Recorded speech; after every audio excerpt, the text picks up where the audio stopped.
मु जनार्दन बेहेरा घर तरुआ आंब ग्राम रे प्रतिवर्ष परी ए वर्ष मध्य महाविषुव पणा संक्रांति ठारू 7 दिन व्यापी आंब ग्राम रे सप्ताह कार्य चालू रही एवं एथिरे श्रीमद् भागवतर पारायण पठन कार्यक्रम होची। आज होची ठाकुरंकर थिला नगर परिभ्रमण। श्रीमती अन्नपूर्णा बेहेरा आम गाँव प्रतिवर्ष दधिमामन जी सप्ताह पालन करा जाए। गाँव में गोटे आमर उत्सव मुखर पूरा गाँ उत्सव मुखर 7 दिन धरी रहे। गाँव गोटे आध्यात्मिक परिवेश सृष्टि हुए।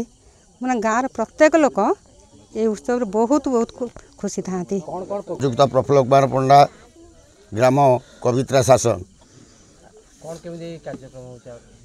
मु तरुआ ग्राम दधि बाबन पाखे पूजारी रूपे श्री श्री दधि बाबन भागवत पारायण आज 6ठ दिन। यही 6ठ दिवस श्री श्री राधाकृष्णंकर नगर परिभ्रमण तत्सहित नावकेली कार्यक्रम सुचारू रूपे पालन करा जायछि।